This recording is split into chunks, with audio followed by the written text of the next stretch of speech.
Good morning students, मेरा नाम रवि वर्मा है। मैं लास्ट 12 ईयर से फिजिक्स पढ़ा रहा हूँ IIT JEE और नीट के बच्चों को। तो आज हम लोग जो चैप्टर स्टार्ट करेंगे क्लास 11th का पहला चैप्टर, जिसका नाम है यूनिट एंड मेजरमेंट। तो यूनिट एंड मेजरमेंट स्टार्ट करने से पहले हम लोग ये देखेंगे कि फिजिक्स किसे कहते हैं। PHYSICS फिजिक्स किसे कहते हैं, छोटा सा डिफिनीशन अपन फिजिक्स का देख लेते हैं। तो देखिए फिजिक्स किसे कहते हैं। सबसे पहले तो आपको ये बात पता होना चाहिए कि फिजिक्स जो है एक ब्रांच है साइंस का, जिसमें हम लोग स्टडी करते हैं नेचर या नेचर के रिलेटेड फिनोमिना की।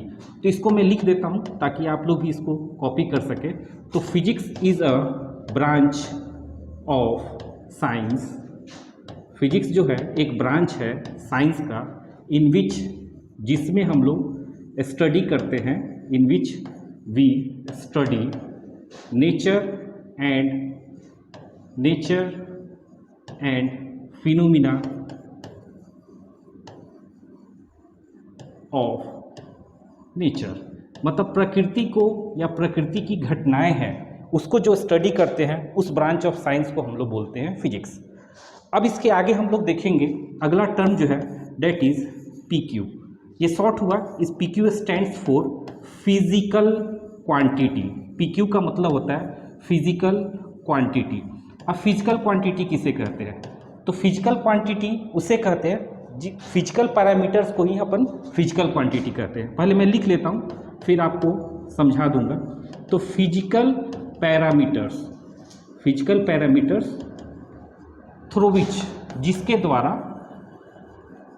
Through which we study any object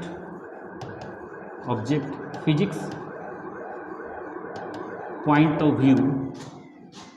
point of view is known as PQ, that is physical quantity.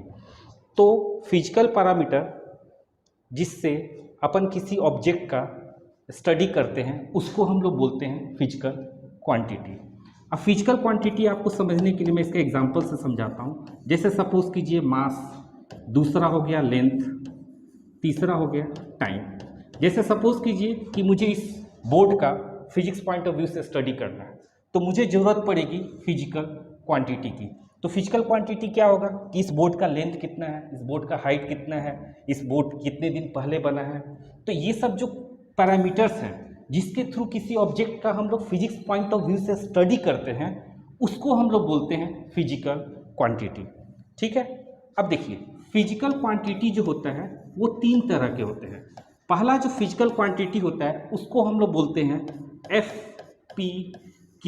FPQ का मतलब होता है, मतलब FPQ stands for fundamental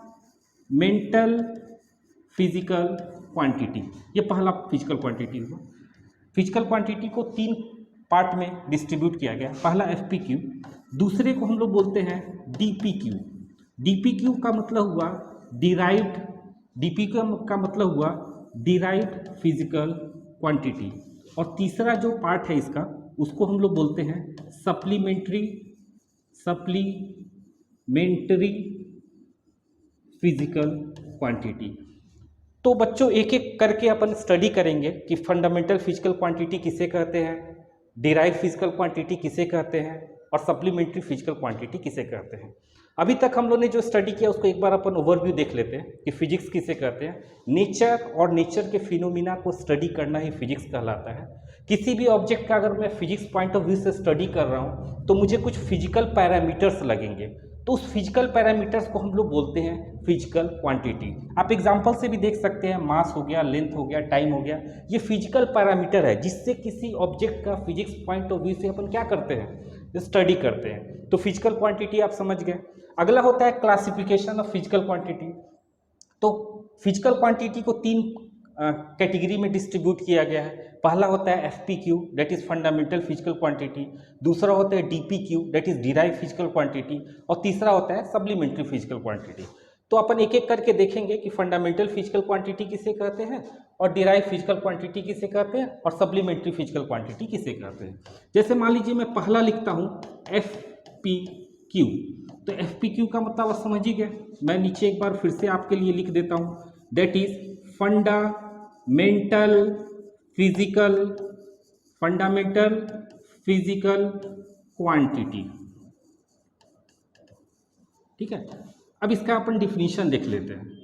those physical quantity, those PQ which are independent in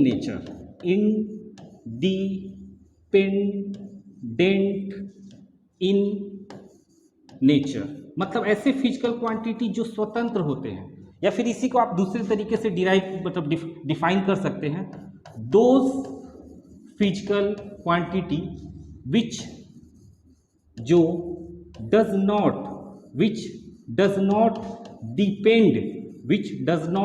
depend upon another physical quantity. मतलब ऐसा physical quantity जो किसी दूसरे फिजिकल क्वांटिटी पे डिपेंड नहीं करता है, उसको हम लोग बोलते हैं फंडामेंटल फिजिकल क्वांटिटी। या जो स्वतंत्र होता है, जो किसी इंडिपेंडेंट होता है, उसको हम लोग बोलते हैं फंडामेंटल फिजिकल क्वांटिटी। इसको थोड़ा अपन एग्जांपल से समझेंगे। जैसे मान लीजिए एग्जांपल में बोलता हूँ लेंथ, दूसरा होता है मास, तीसरा होता है टाइम। अब ये तीनों फिजिकल क्वांटिटी जो है वो फंडामेंटल फिजिकल क्वांटिटी है। अब आप बोलिएगा कैसे? जैसे सपोज कीजिए आपको मेरा लेंथ मेजर करना है, तो मेरा लेंथ मेजर करने के लिए आपको मेरा मास जानने की जरूरत नहीं है। इसका मतलब ये है कि लेंथ जो है मेरे मास से इंडिपेंडेंट है। कभी कभी ऐसा होता है किसी का मास ज़्यादा है पर लेंथ कम है, या मास कम है लेंथ ज़्यादा है, तो ये दोनों इंडिपेंडेंट है, यहाँ से आपको दिख सकता है। दूसरा होता है लेंथ और टाइम का। जैसे मान लीजिए मेरे को मेरा लेंथ जानना है, मेरा हाइट जानना है, तो आपको मेरा एज जानने की जरूरत नहीं है, मैं कितने टाइम से एग्जिस्ट कर रहा हूँ ये बात जानने की जरूरत नहीं है। तो यहाँ पर अपन देख रहे हैं कि लेंथ जो होता है वो टाइम से इंडिपेंडेंट होता है। जैसे सपोज कीजिए कभी कभी जो होता है किसी का लेंथ मतलब लंबाई ज़्यादा है लेकिन उसका एज कम है, किसी किसी का ऐसा होता है लंबाई कम है लेकिन एज ज़्यादा है। तो यहाँ पर हम लोग देख सकते हैं कि जो लेंथ है, मास और टाइम है, ये तीनों एक दूसरे से इंडिपेंडेंट है। इनफैक्ट अगर फिजिक्स में देखा जाए तो टोटल फिजिक्स में जो है टोटल 7 FPQs हैं। FPQ जो है टोटल 7 है। मतलब टोटल फिजिक्स में 7 फंडामेंटल फिजिकल क्वांटिटी ऐसे हैं जो किसी दूसरे पे डिपेंड नहीं करते हैं। तो ये हो गया आपको पहला क्लासिफिकेशन, पहला कैटेगरी। दूसरा कैटेगरी जो आता है वो होता है DPQ। DPQ का मतलब होता है डिराइव्ड फिजिकल क्वांटिटी। अब देखिए डिराइव फिजिकल क्वांटिटी किसे कहते हैं? दो, जैसे पहला इंडिपेंडेंट था तो ये डिपेंडेंट होगा, तो ये क्या होता है? Those physical quantity which depend, DEPENDS, which depends upon another physical quantity is known as derived physical quantity। मतलब ऐसा फिजिकल क्वांटिटी जो डिपेंड करता है दूसरे फिजिकल क्वांटिटी पे, उसको हम लोग क्या बोलते हैं? Derive physical quantity. अब जो दूसरे फिजिकल क्वांटिटी पे डिपेंड कर रहा है, डिपेंड अपॉन अनदर, वो दूसरा फिजिकल क्वांटिटी जिस पे डिपेंड कर रहा है वो फंडामेंटल भी हो सकता है और डिराइव भी हो सकता है। अभी आपको ये एग्जांपल से समझ में आएगा। जैसे सपोज कीजिए मैं एक एग्जांपल लेता हूं स्पीड का। तो व्हाट इज स्पीड? तो speed is equal to distance upon time. तो यहां पर आप देख रहे हैं डिस्टेंस इट मींस लेंथ, तो यहां पर देख रहे हैं स्पीड जो है वो DPQ है, मतलब डिराइव फिजिकल क्वांटिटी है। क्यों? क्योंकि ये दो फिजिकल क्वांटिटी पे डिपेंड कर रहा है, दैट इज पहला डिस्टेंस। तो डिस्टेंस जैसे मैंने आपको बताया, लेंथ हो गया, डिस्टेंस हो गया, हाइट हो गया, विड्थ हो गया, है ना, लंबाई हो गया, चौड़ाई हो गया, ऊंचाई हो गया, सब एक ही डायमेंशंस में आते हैं। तो डिस्टेंस जो है वो आपको FPQ है। डिस्टेंस क्या है? FPQ है। और टाइम भी क्या है? FPQ है। तो यहां पर आप क्या देख रहे हैं कि जो स्पीड जो DPQ है वो आपको 2 FPQ पे डिपेंड कर रहा है। ठीक है, ये पहला एग्जाम्पल हो गया। एग्जाम्पल्स आपको बहुत सारे हैं। दूसरा एग्जाम्पल आपको जैसे सपोज कीजिए आपने एक फॉर्मूला, बहुत famous formula F is equal to ma, है ना। तो यहां पर आप देख रहे हैं फोर्स। तो ये जो फोर्स जो है ना ये DPQ है, मतलब डिराइव फिजिकल क्वांटिटी है। ये फोर्स DPQ के है क्योंकि फोर्स डिपेंड किस पे कर रहा है? मास और एक्सेलरेशन पे। हालांकि इनकम्प्लीट फॉर्मूला है लेकिन अभी हम लोग इसी को यूज करेंगे।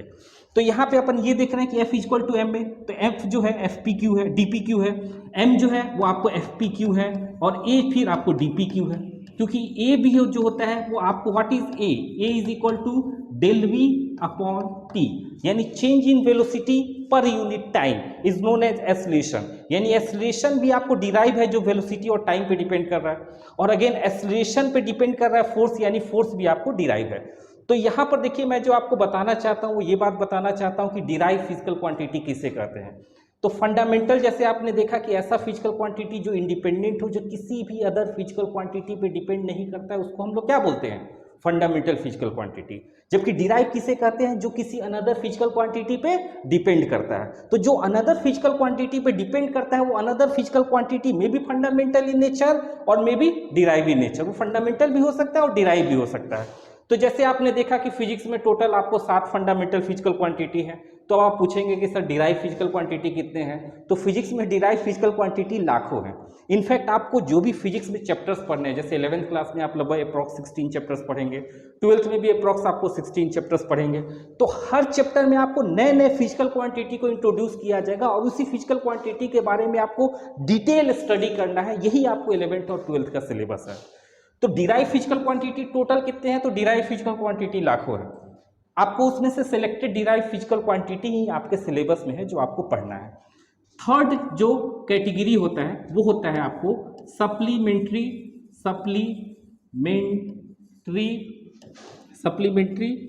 Physical quantity. थर्ड कैटेगरी आपको क्या होता है, supplementary physical quantity.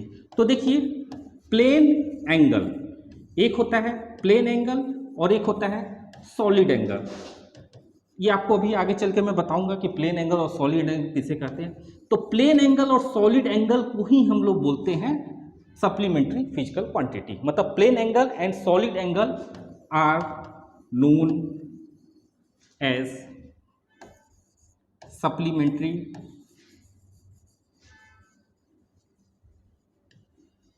Physical quantity. तो चलिए हम लोग फिर से एक बार क्विक रिवीजन कर लेते हैं। तो क्विक रिवीजन में हम लोग देख रहे हैं, सबसे पहले हम लोग ये देखेंगे कि व्हाट इज फिजिक्स।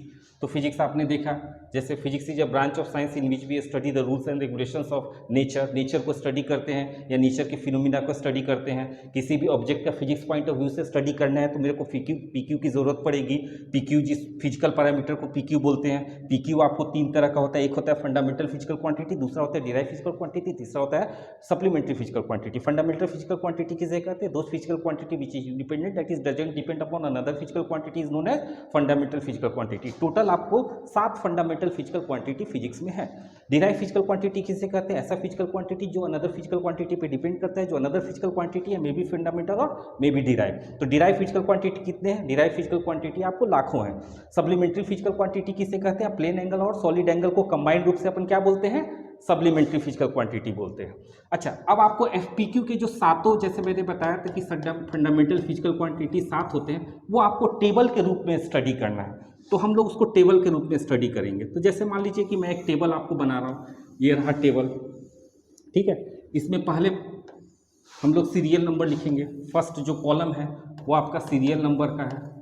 दूसरा कॉलम में हम लोग लिखेंगे FPQ, that is fundamental physical quantity है। तीसरा कॉलम जो है वो आपका यूनिट होगा। अब आप बोलोगे कि सर यूनिट तो अभी पढ़ाए नहीं। हाँ ठीक है, सही बात है, यूनिट अपन नहीं पढ़ाए, नेक्स्ट टॉपिक अपने यूनिट ही है। पर यहाँ पर आप एक बार यूनिट देख लीजिए कि किस फंडामेंटल फिजिकल क्वांटिटी का कौन सा यूनिट होता है। और यहाँ पर जो हम लोग यूनिट बात कर रहे हैं that one be SI unit, system of international. ये एसआई क्या होता है, यूनिट क्या होता है, ये अभी थोड़ी देर बाद आपको समझ में आ जाएगा। और अगला होता है डायमेंशन। देखिए डायमेंशन का मीनिंग होता है सिंबल, ऐसा सिंबल जिससे उस फिजिकल क्वांटिटी को आप शॉर्ट में दिखा सकते हैं, उसको हम लोग बोलते हैं डायमेंशन। जैसे सपोज कीजिए कि सीरियल नंबर 1 में देखिए तो पहला फंडामेंटल फिजिकल क्वांटिटी जो हम लोग स्टडी करते हैं वो होता है मास। तो मास का जो यूनिट होता है वो होता है किलोग्राम। मास का यूनिट देखिए, ये तो गलत लिखा गया है ना, इसको एक बार मिटा दिया जाए, है ना, ये देखिए मिट गया। हाँ, तो मास का जो यूनिट होता है वो क्या होता है, किलोग्राम। इसको शॉर्ट में अपन कैपिटल के स्मॉल जी ऐसे भी लिखते हैं, केजी लिखे हैं, that is one that source to kilogram. और इसका डायमेंशन होता है वो कैपिटल एम बड़े ब्रैकेट में बंद। यानी कहीं अगर मान लीजिए आपको लिखा हुआ है कैपिटल एम बड़े ब्रैकेट में बंद, इसका मतलब ये है कि वो जो डिनोट कर रहा है वो किसको डिनोट कर रहा है, मास को। तो मास का जो सिंबल होता है आप इसको बोल सकते हैं लोगो। तो मास का जो सिंबल होता है वो क्या होता है, कैपिटल M, उसी को उसका क्या बोलते हैं, डायमेंशन। तो that one is the first fundamental physical quantity. जो सेकेंड फंडामेंटल फिजिकल क्वांटिटी होता है उसको हम लोग बोलते हैं लेंथ। तो लेंथ का जो यूनिट होता है वो होता है मीटर। देखिए लेंथ के बहुत सारे यूनिट होते हैं, लेकिन हम लोग जो यूनिट अभी स्टडी कर रहे हैं that one is SI unit. तो लेंथ का जो SI यूनिट होता है मीटर, उसको लिखते पूरा ऐसे है, और सिंबल में मतलब शॉर्ट में अपन स्मॉल m लिखते हैं, और उसका डायमेंशन जो होता है that one is capital L। जो थर्ड जो फंडामेंटल फिजिकल क्वांटिटी है वो है आपका थर्ड जो है वो है टाइम, TIME। टाइम का जो यूनिट होता है आपको तो पता ही होगा, समय का सबसे SI यूनिट क्या होता है, तो समय का SI यूनिट होता है सेकेंड, स्मॉल s से डिनोट करते हैं, और इसका जो डायमेंशन होता है वो होता है कैपिटल T। जो फोर्थ फंडामेंटल फिजिकल क्वांटिटी है, फोर्थ, वो आपको है टेम्परेचर, टेम्परेचर। तो टेम्परेचर का जो SI यूनिट होता है वो होता है केल्विन, केल्विन है ना, V है ये, केल्विन है ना, और इसको जो डिनोट करते हैं कैपिटल K से। इसका जो डायमेंशन होता है मतलब जिससे इसको रिप्रेजेंट किया जाता है that one is capital Q। ठीक है, इसको थोड़ा ऊपर मैं कर देता हूँ, ये देखिए ये ऊपर हो गया। ठीक है, अब नेक्स्ट जो है फिफ्थ जो फंडामेंटल फिजिकल क्वांटिटी है वो है आपको electric current, CURRENT। Electric current का SI यूनिट जो होता है वो होता है एम्पेयर, है ना, ए। अच्छा, इसका डायमेंशन जो होता है कहीं कहीं आपको कैपिटल A भी लिखा रहता है और कहीं कहीं कैपिटल I भी लिखा रहता है, दोनों यूज किया जाता है being dimension of the electric current. जो सिक्स जो आपको फंडामेंटल फिजिकल क्वांटिटी है वो है आपको amount of substances, SUBSTANC। Amount of substances का जो SI यूनिट होता है वो होता है मोल, MOLE। इसका जो सिंबल होता है कैपिटल M स्मॉल OL बड़े ब्रैकेट में बंद। अगला जो सेवंथ फंडामेंटल फिजिकल क्वांटिटी है, सातवां जिसको हम लोग बोल रहे हैं वो होता है, इस ब्रैकेट को बंद कर देते हैं अपन पहले,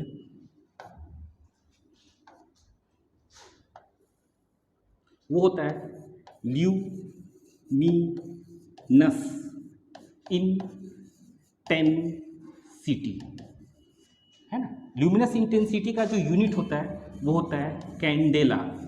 इसका जो सिंबल होता है कैपिटल C स्मॉल d बड़े ब्रैकेट में बंद। तो इस टेबल को एक बार फिर मैं आपको लिए पूरा टेबल नीचे ला रहा हूँ। तो ये रहा आपका टेबल, है ना, ये रहा आपका टेबल, इससे छोटा नहीं हो सकता है, शायद मैंने छोटे पे ही लिखा है। तो देखिए फर्स्ट फंडामेंटल फिजिकल क्वांटिटी मास। तो देखिए मास को तो आप जानते ही होंगे। तो मास और वेट दोनों अलग अलग फिजिकल क्वांटिटी होता है। वेट जो होता है एक फोर्स होता है, जबकि मास जो होता है किसी भी मैटर का फंडामेंटल प्रॉपर्टी होता है। तो मास को वेट से कंपेयर नहीं करेंगे। जैसे मैं बोलता हूँ मेरा मास 5 kg है, तो एक्चुअली मैं अपना मास नहीं बता रहा हूँ, मैं अपना वेट बता रहा हूँ। मेरा मास जो है वो 5 kg नहीं हो सकता, मतलब सॉरी, मैं अपना बोलता हूँ जैसे मेरा मास है 5 kg, तो मैं 5 kg ये मेरा मास हो गया। अब जैसे मैं उसको वेट में बताऊंगा तो मेरा मास हो जाएगा 50 Newton, 5 × G that is 50 Newton. ये आपको आगे चल के अभी NLM में समझ में भी आएगा। नेक्स्ट होता है लेंथ, मीटर। लेंथ को तो आप समझते हैं, लंबाई, that one is metre. Time मतलब समय, सेकेंड। टेम्परेचर किसी भी ऑब्जेक्ट का जो फीलिंग ऑफ कूलनेस और हॉटनेस, कोई ऑब्जेक्ट कितना गर्म है या कितना ठंडा है ये टेम्परेचर बताता है।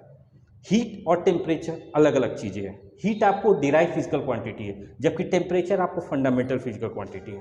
फंडामेंटल टेम्परेचर क्या आपने पढ़ा होगा, डिग्री सेल्सियस, है ना, डिग्री फ़ारेनहाइट और केल्विन। जो केल्विन है वो आपको SI यूनिट है, इसको मैं केल्विन KELVIN, ठीक है, सिंबल लिखा हुआ है। नेक्स्ट है इलेक्ट्रिक करंट, है ना। इलेक्ट्रिक करंट तो आप जानते ही हैं, the flow of charge is known as electric current. Charge के प्रवाह को अपन इलेक्ट्रिक करंट कहते हैं। इसका जो यूनिट है वो एम्पेयर है और डायमेंशन आपको लिखा हुआ है। नेक्स्ट है अमाउंट ऑफ सब्सटेंसेस। अगला है अमाउंट ऑफ सब्सटेंसेस, मोल। देखिए ये जो मोल लिखा हुआ है ना, mole is just a number. जैसे आप लिखते हैं ना कितने नंबर ऑफ बेंचेस हैं, तो आप बोलेंगे सर बेंचेस टोटल 10 बेंचेस है, तो 10 क्या है, एक नंबर है। जैसे आप लिखते हैं कितने नंबर ऑफ, सपोज कीजिए कितने नंबर ऑफ बुक्स हैं, तो आप लिखेंगे सर 1,00,000 नंबर ऑफ बुक्स है। सपोज कीजिए तो ये जैसे 1 लाख है, जैसे 10 है, वैसे ही मोल भी एक नंबर है। बस एक मोल एक नंबर है, और जो मोल का वैल्यू होता है तो 1 mole is equal to 6.022 into 10⁻23। This one is just a number. Mole जो होता है वो सिर्फ एक नंबर है। जैसे सपोज कीजिए आप यहाँ पे लिखे हैं 1 मोल, ठीक है, तो ये 1 मोल मतलब इतनी क्वांटिटी होती है। जैसे मान लीजिए यहाँ पर लिखता हूँ 1 मोल बेंच, तो इसका मतलब ये है कि इतना नंबर ऑफ बेंच का मैं बात कर रहा हूँ। अगर मैं सपोज कीजिए, है ना, BN, अगर मैं लिखता हूँ 1 मोल एप्पल, मतलब 1 मोल एप्पल, तो इसका मतलब ये हुआ कि मैं इतने नंबर ऑफ एप्पल की बात कर रहा हूँ। Mole is just a number. जैसे 1 लाख नंबर होता है, 5 करोड़ एक नंबर होता है, 10 करोड़ एक नंबर होता है, वैसे भी मोल एक नंबर होता है। अब आप बोलोगे सर यहाँ पर तो बहुत सारे नंबर्स हैं, लाख है, करोड़ है, मिलियन है, बिलियन है, ट्रिलियन है, तो मोल की ज़रूरत क्यों पड़ी? तो देखिए इसकी ज़रूरत इसलिए पड़ी क्योंकि अगर आप एटॉमिक लेवल पे देखेंगे ना, तो एक छोटे से जगह पे बहुत ज़्यादा एटम्स होते हैं, बहुत ज़्यादा नंबर ऑफ एटम्स और मॉलिक्यूल्स होते हैं।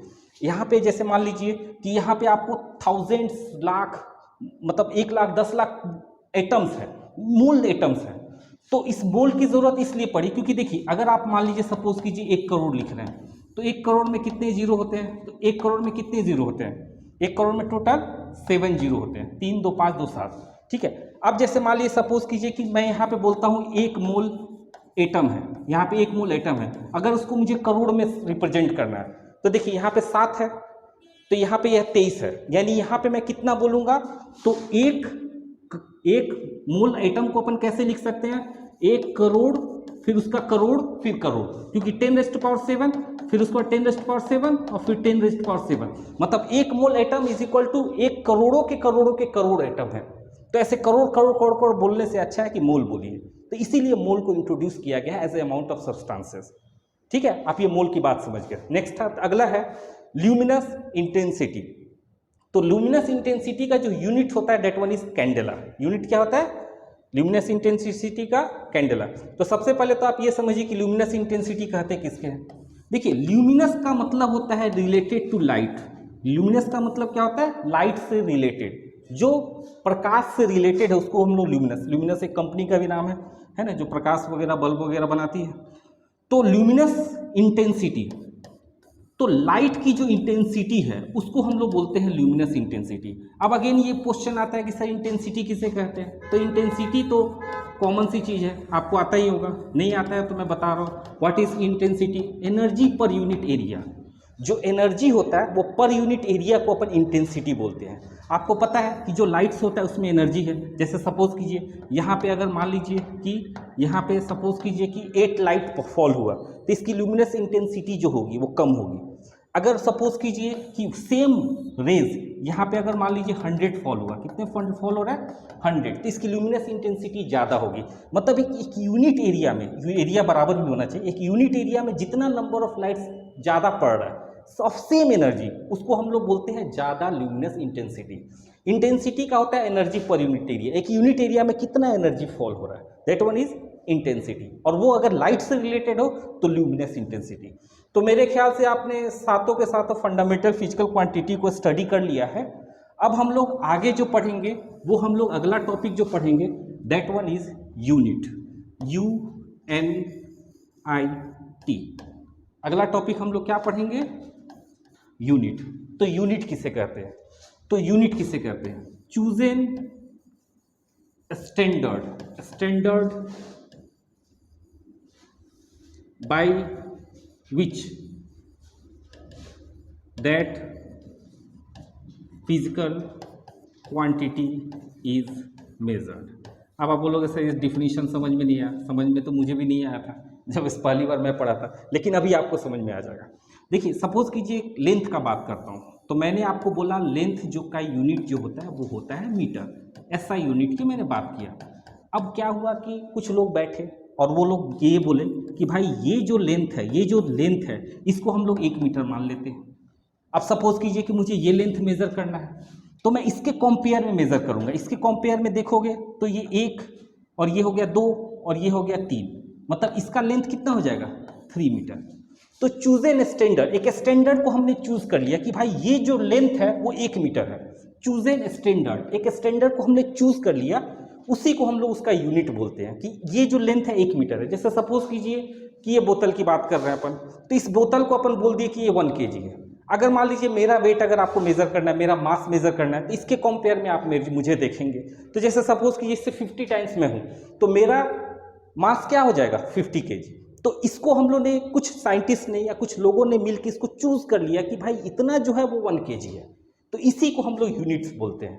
अब पहले के ज़माने में क्या होता था कि कम्युनिकेशन उतना फास्ट नहीं था। जैसे आज के समय में सपोज कीजिए कि मुझे मेरे दोस्त से बात करना है, तो मैं मोबाइल उठाऊंगा, व्हाट्सएप कॉल करूंगा या फिर वीडियो कॉल करूंगा या फिर डायरेक्ट कॉल करूंगा, बातचीत हो जाएगी।